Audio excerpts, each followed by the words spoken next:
ओम शांति भाग्य विधाता भाग 2।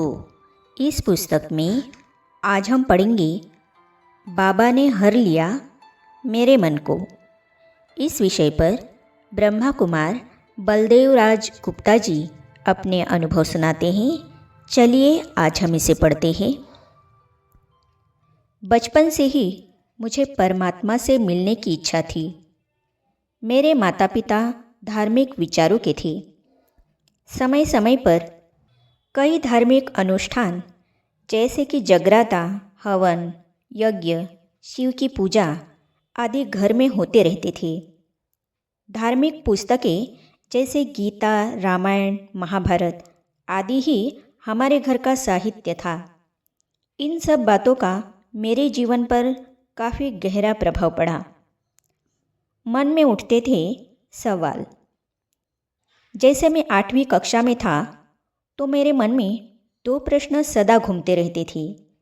पहला यह कि क्या हम कभी परमात्मा को मिलेंगे भी या नहीं। जैसे हमारे पूर्वज भक्ति करते करते, झांझ बजाते बजाते संसार से चले गए, परमात्मा को बेअंत अपार कहते रहे, क्या मैं भी ऐसे ही चला जाऊंगा? आखिर परमात्मा कब मिलेंगे, कैसे मिलेंगे? कई बार यह धारणा भी बन जाती थी कि परमात्मा कहीं ना कहीं अवश्य आए होंगे और अपने भक्तों को अवश्य मिल रहे होंगे। दूसरा प्रश्न यह रहता कि जब एटम बमों से या प्राकृतिक आपदाओं से सृष्टि का विनाश होगा तो उसके बाद विश्व का क्या होगा? क्या धरती रहेगी, आसमान रहेगा, मानव रहेगा, वनस्पति रहेगी? शास्त्रों में लिखा है कि प्रलय काल में सारी धरती जलमयी हो जाएगी। जल अग्नि में विलीन होगा और अग्नि वायु में, वायु आकाश तत्व में विलीन हो जाएगी तथा आकाश ब्रह्म तत्व में विलीन होगा। अंत में ब्रह्म ही ब्रह्म रहेगा तथा कल्प पहले की तरह ब्रह्म से सृष्टि पुनः उत्पन्न होगी। सवालों के उत्तर मिले। सन 1961 में मैट्रिक की परीक्षा पास करके जालंधर में एक मेडिकल कॉलेज में दाखिल हुआ। वहाँ किसी परिचित व्यक्ति के कहने पर मैं ब्रह्मा कुमारी आश्रम में पहुँचा। आश्रम पर पवित्रता सप्ताह का आयोजन किया गया था। एक बहन यज्ञ का इतिहास सुना रही थी। उससे मुझे केवल इतना ही पता चला कि भगवान इस सृष्टि पर आ चुके हैं तथा सतयुग की स्थापना कर रहे हैं। इस भारत में श्री कृष्ण फिर जन्म लेंगे और भारत फिर सुखमय बनेगा। यह बात मेरी बुद्धि में बड़ी अच्छी तरह से बैठ गई और मुझे मेरे दोनों प्रश्नों का उत्तर मिल गया। बाबा से मिलने की तीव्र इच्छा। मुझे पता चला कि यहाँ हर रोज़ सुबह 4 बजे क्लास होता है।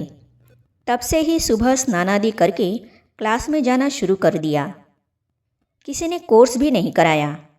बस एक दिन एक बहन ने त्रिमूर्ति के चित्र पर कुछ समझाया, वही मेरा कोर्स था। लगातार क्लास करते करते, मुरलियाँ सुनते सुनते अपने आप ही सारा ज्ञान बुद्धि में आ गया। बाबा पर निश्चय बहुत जल्दी बैठ गया। न कोई प्रश्न पैदा हुआ, न कोई संशय आया। ब्रह्मा तन में परमात्मा शिव आया है और वह ज्ञान दे रहा है। यह मुझे पक्का निश्चय हो गया। ज्ञान में आते ही मैंने आश्रम की ऊपरी मंजिल पर एक कमरा किराए पर ले लिया। वही रहने लगा। दैवी बहनों के साथ ऐसे घुल मिल गया जैसे कि हम एक ही ईश्वरीय परिवार के सदस्य हैं। उस समय ब्रह्मा कुमारियों के बारे में लोगों में बहुत भ्रांतियाँ थी। इसीलिए मुझे मेरे माता पिता रोकने लगे, परंतु मेरी लगन बढ़ती ही जा रही थी और बाबा से मिलने की इच्छा भी तीव्र होती जा रही थी। पवित्रता का वरदान। पहली बार मैं बाबा से मेजर की कोठी में दिल्ली में मिला। मिलते समय जब बाबा ने बाहों में लेकर मुझे गले लगाया तो बहुत ही अच्छा लगा। ऐसा लगा मानो बाबा ने मुझे पवित्रता का वरदान दे दिया है। इसके बाद मेरे मन में कभी ज़रा सा भी अपवित्र संकल्प आता तो तुरंत यह विचार आता कि कितनी पवित्र हस्ती का संग करके आया हुआ हूँ। यह संकल्प आते ही मेरा स्वरूप उतना ही पवित्र बन जाता। इस अनुभव की छाप आज भी मेरे मन पर है। सतयुग में कृष्ण के साथ आओ। कॉलेज में पढ़ते समय मैंने 2 बार मधुबन धाम की यात्रा की। मेरे मन में बाबा के साथ फ़ोटो खिंचवाने की इच्छा हुई तो मैं बाबा के पास जाकर खड़ा हो गया तथा बाबा के साथ फ़ोटो खिंचवाई। बाबा ने कहा कि बच्चे, ऐसा पुरुषार्थ करो जो सतयुग में कृष्ण के साथ आओ। बाबा के साथ झूला झूलने का भी अवसर मिला। दीदी मनमोहिनी जी झूला झुलाती थी। बाबा के साथ बैडमिंटन खेलना, ब्रह्मा भोजन करना आदि सुनहरे पल आज भी जब अतीत के पर्दे पर उभरते हैं तो स्वयं को बहुत ही सौभाग्यशाली समझता हूँ। बाबा की छवि आँखों में समाई रहती थी। एक बार हिस्ट्री हॉल में जब ब्रह्मा भोजन परोसा गया तो बाबा ने कहा, मेरे मीठे बच्चों, शिव बाबा के भंडारे से ब्रह्मा भोजन स्वीकार करो। उस समय मैं बाबा के पास ही बैठा था। बाबा के मुख से ये शब्द सुनकर बहुत ही आनंद आया। फिर बाद में उसी हॉल में दादी प्रकाशमणि जी के साथ ब्रह्मा भोजन हो रहा था तो भोजन परोसने के बाद दादी ने कहा, बाबा के मीठे मीठे बच्चों, बाबा के भंडारे से ब्रह्मा भोजन स्वीकार करो। तब पुनः बाबा के कहे शब्द कानों में गूंजने लगे। बाबा से जब विदाई लेकर आते थे तो बाबा का एक अव्यक्त सा रूप आँखों में समा जाता था और ऐसा लगता था जैसे बाबा हमारे साथ ही आ रहे हैं।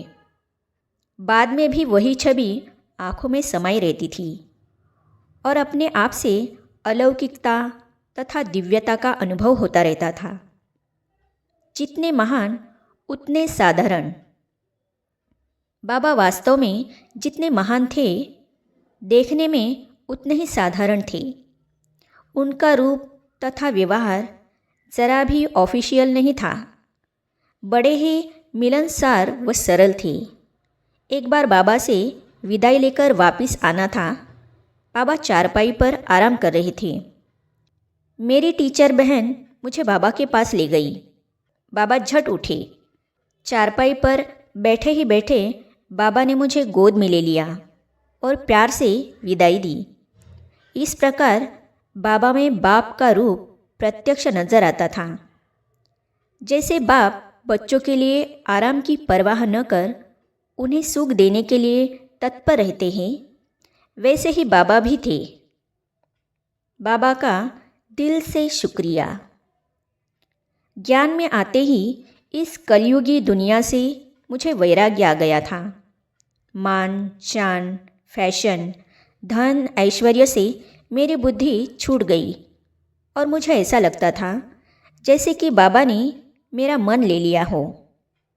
जैसे कि भागवत में वर्णन है कि गोपियों का मन गोपियों के पास न होकर कृष्ण के पास था, इसीलिए उन्हें कृष्णागहित मनसा कहा जाता था।